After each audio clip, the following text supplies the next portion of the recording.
Mr. President. Senator from Oklahoma.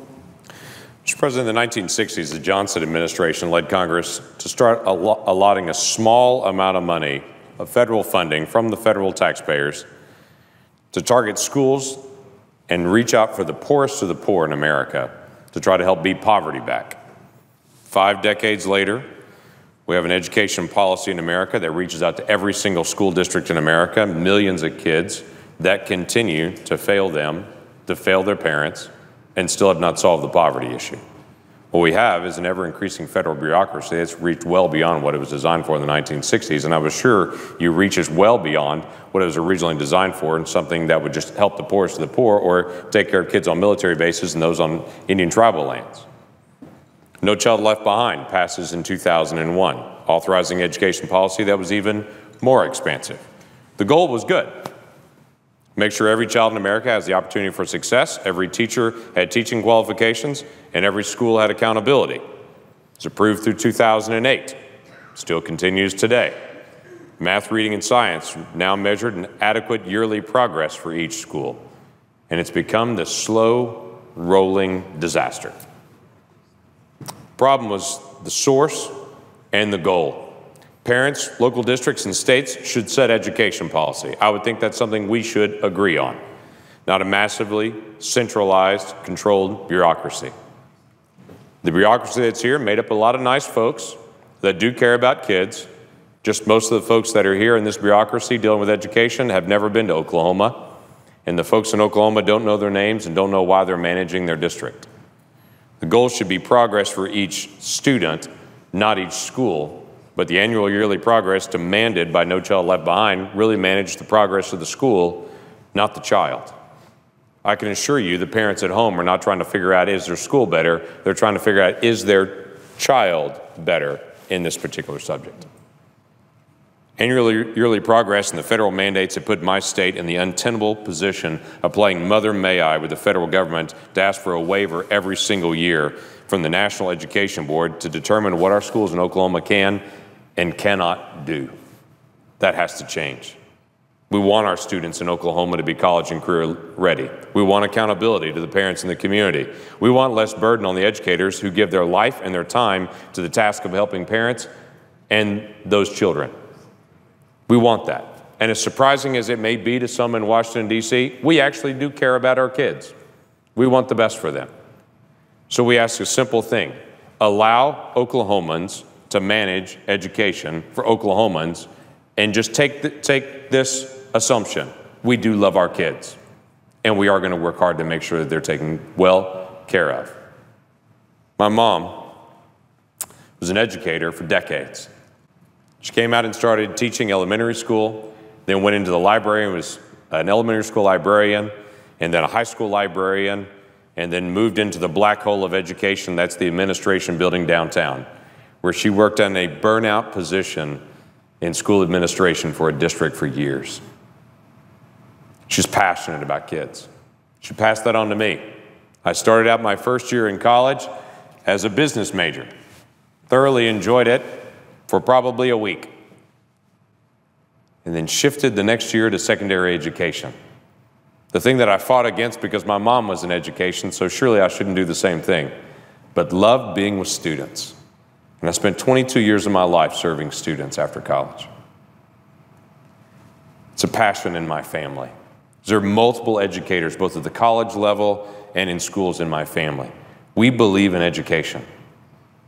Student teaching time that I had in college, I will never forget. Interacting with those kids for the first time, stepping out of a college setting of being the student to now suddenly being the student teacher and having a classroom and understanding for the first time, it is my responsibility to help these parents educate their children. That I'm not now the parent for this child has a parent. That parent has the responsibility to be able to raise their child well, but I have a responsibility to come alongside that parent and help. Allow us to have that. This is what I want. I want greater flexibility for states. I want greater authority and responsibility to be placed on parents in education. The people in Oklahoma want the freedom to be able to make decisions about their own children, their own families. That's why I voted for the A+ Act. I tried to add that as an amendment to this bill. Steve Daines from Montana and I and multiple others supported the ability for states to have even more control if they choose to have both the responsibility and the authority for all areas of all parts of education. Now, we didn't win that amendment, but it was a blanket. We want everything to go back to the states if they choose to have it. We'll continue to have that fight in the days ahead.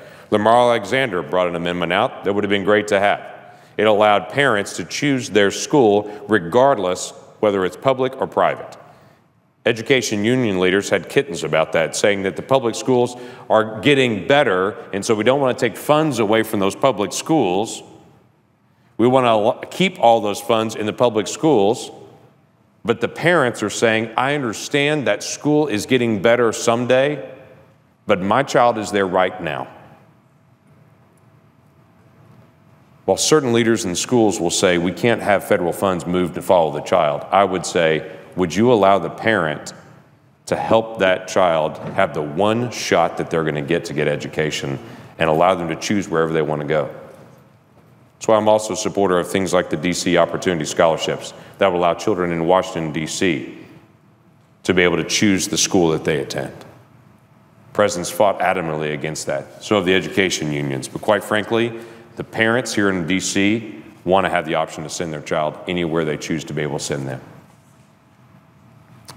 I'd like to see more reduction in duplication of education programs. There is real reduction in that in this particular bill, but I'd like to see even more.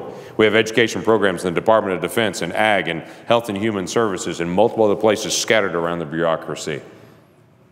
We need to be able to shrink down all those different programs and to be able to make sure that we're not feeding the bureaucracy, but we're actually helping kids. I'd actually like to see more in this bill dealing with options for those that are homeless. This bill helps us get a better count and a better insight on the educational quality and the graduation rate for homeless and for foster children, but I'd like to have greater flexibility built into this bill, which I didn't get.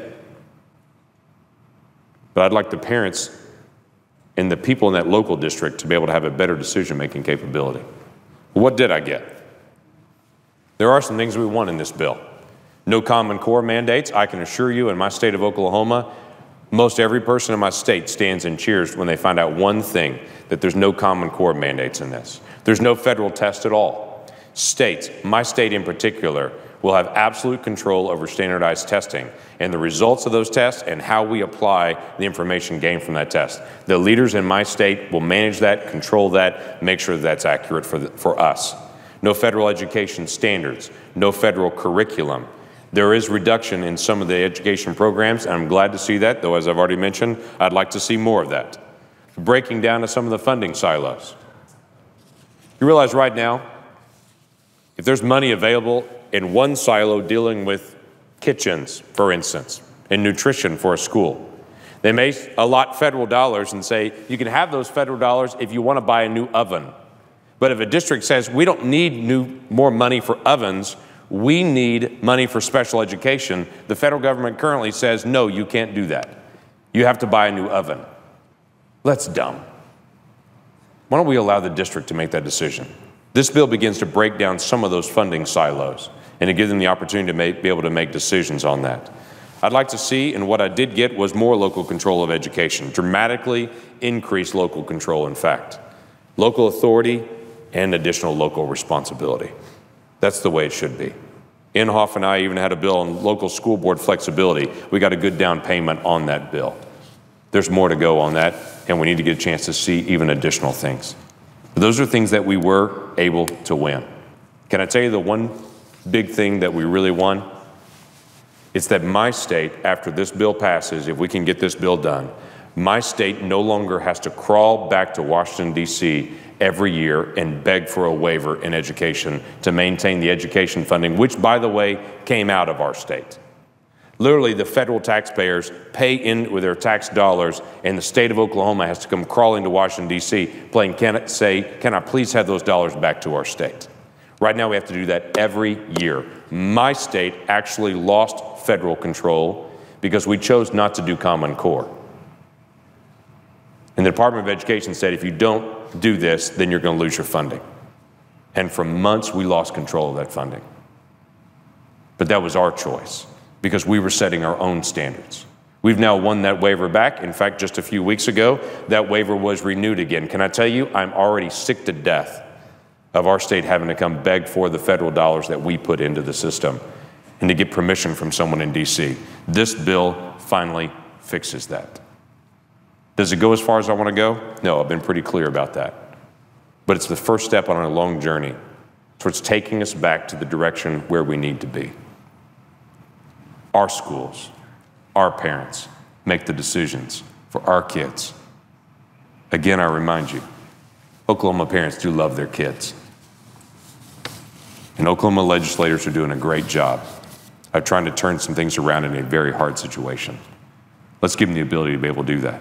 I encourage this body to be able to pass this education bill. And let's get going again towards educating our students and doing the right thing. With that, I yield back.